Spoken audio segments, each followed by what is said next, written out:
Are you ready? I'm going to try to make this quick because we've got thunder going off every few seconds, and I want to get this video recorded before I lose power. So I'm Kong, and here's another episode of Should You Summon. As always, I'll be presenting high-level overviews using these 4 criteria to help you decide whether this banner is worth your hard-earned vouchers. How they fit into your team, whether they unlock any bonds, what kind of content they get used for, and their future availability. This week we're looking at the new crossover collab raid-up banner featuring Rean and Arianrhod from the PS3, Vita, PC, and PS4 game The Legend of Heroes Trails of Cold Steel. This banner runs from August 27th to September 9th, and it's not a Destiny banner, which means it's possible to summon off-banner heroes even on your first SSR. As a bonus, I'll even take a quick look at the free SR character that you can get from the accompanying event next week, Altina. Oh, rewind that for a sec. There we go. Since this is a crossover event, we can actually get a couple of these Should You Summon tent poles out of the way in advance. First, none of these characters unlock any bonds, and none of them rely on anyone else for bonds. They just need to be upgraded through their various class trees. Second, these are limited heroes, so they're not going into the general summoning pool. Unless the event gets a rerun, this is our last chance to summon for them. A rerun hasn't happened in China yet, so we know it won't be coming for at least the next 6 months. If they try to do reruns in order, we still have the Sakura Wars, Yu Yu Hakusho, and Record of Lodoss War crossovers that haven't rerun yet, so chances are we won't be able to get Rean and Arianrhod for a long time, if ever. Fortunately, we know we did get the Trails in the Sky rerun recently, so we at least know the IP holder and licensing aren't non-negotiable obstacles for this franchise. Okay, boom. Small print out of the way, so let's move on to the main event. And we'll start with Rean. Rean is a physical AoE-focused debuffer. He's an infantry unit with a transformation skill that boosts his damage and mobility, reduces his damage taken and his cooldowns, and makes any damage that he deals come with a bonus debuff. His talent automatically trips this transformation, or extends its duration if it's already active, if an ally dies. And it also recovers 20% of his hit points and boosts the rest of his stats whenever he uses a skill, for up to 5 stacks. His 3-cost skill is a 3-span AoE that has a chance of applying a debuff, and it also inflicts 2 stacks of fixed damage based on Rean's attack stat. With his transformation active, the span increases by 1, the debuff becomes guaranteed, and the fixed damage ignores immunity. Mean. Put a balanced blade on top of that for a big blast. Apart from the balanced blade, he's best built for bulk and enchanted for clock, to keep him alive as long as possible while he keeps churning out debuffs. He's a member of Heroes of Time, buffed by Joshua, Angelica, and Yusuke, Mythical Realm, buffed by Gizaroff and the Tree Sage, and Protagonists, buffed by Matthew. For content, in PvE, he's on faction for Phoenix in Eternal Temple, and Hugin and Munin and Fenrir in Ancient Beckoning. For the latter, he could potentially cycle AoEs with BOZEL since he also debuffs. Both of his final classes are infantry, and he does have roar and lots of debuffing options, so he could also be geared up for a run at the Thunder Dragon.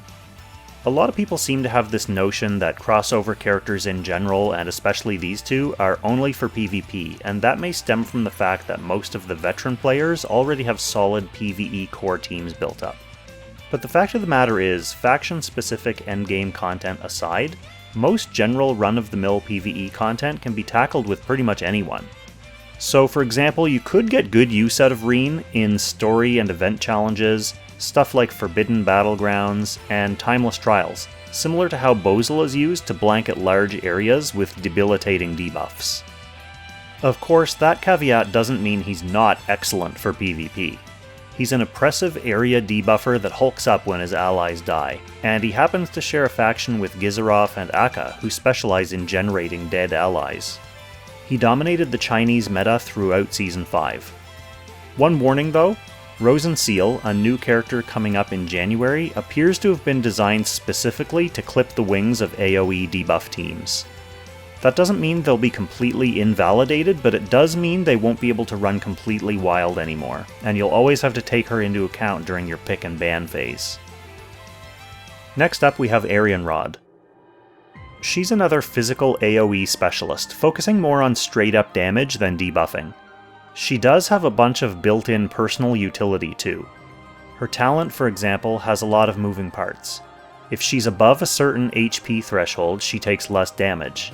If she ends her turn below a certain HP threshold, she gets to act again, on a cooldown obviously. If she takes damage or ends her turn within the danger zone, she can pile up to 3 stacks of damage and mobility boost and damage reduction.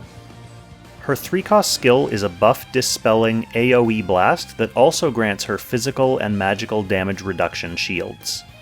She also has a 1-cost 5-line attack that teleports her to the end of the line, Bernhardt's Hegemony passive that dispels a buff and reduces enemy defense, a 3-line AoE that pushes enemies back a couple of blocks, and Fair Fight, which allows you to attack first against enemies with lower defense.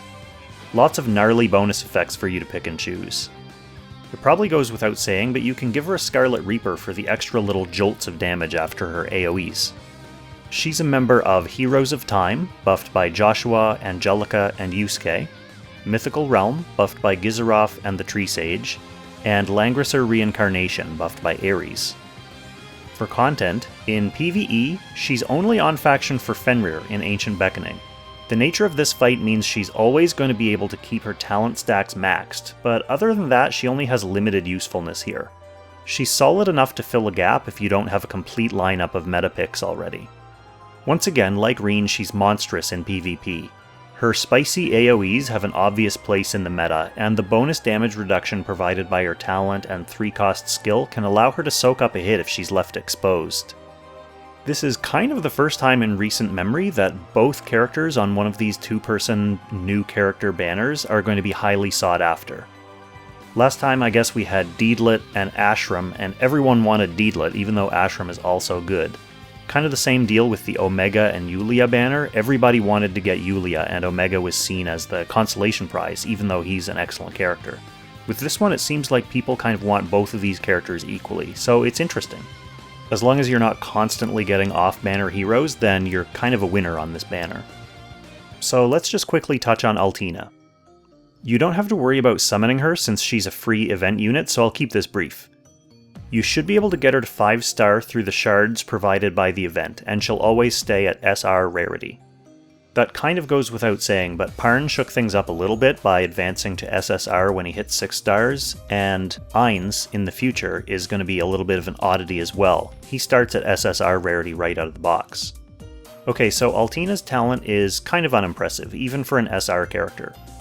It reduces the magic defense or defense, whichever is higher, for up to 3 enemies, and boosts the magic defense or defense, whichever is lower, for up to 3 allies within 4 blocks by 10% at the end of her turn. And yeah, this is pretty negligible. Most allies tend to stack their preferred defensive stat anyway, so getting a small boost to your neglected stats simply doesn't do much. So what this talent amounts to is a really small defensive debuff for the enemies. Her 3-cost skill is an AoE that reduces crit rate, crit damage, and skill for affected enemies, which is at least a creative debuff suite, and could be handy if you have an Omega on your team that isn't just totally jacked with skill.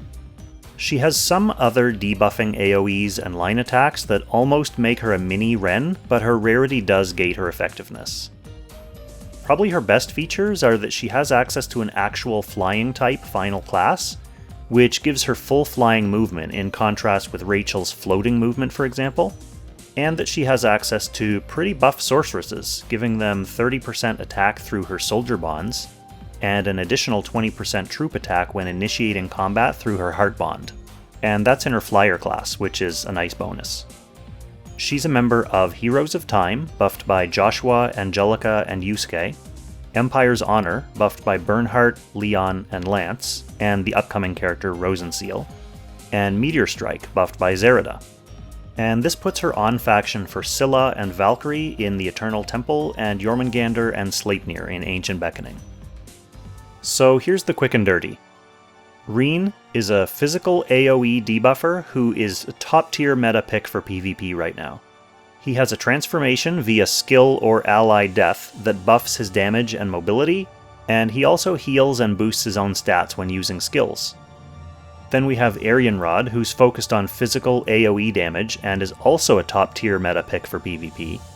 She also gets strong damage reduction and an act again depending on her hit points. And finally we have Altina, who's a free 5-star SR unit, who is basically a mobile sorceress enabler. It should be obvious, but I'm flashing the bright red card up here anyway.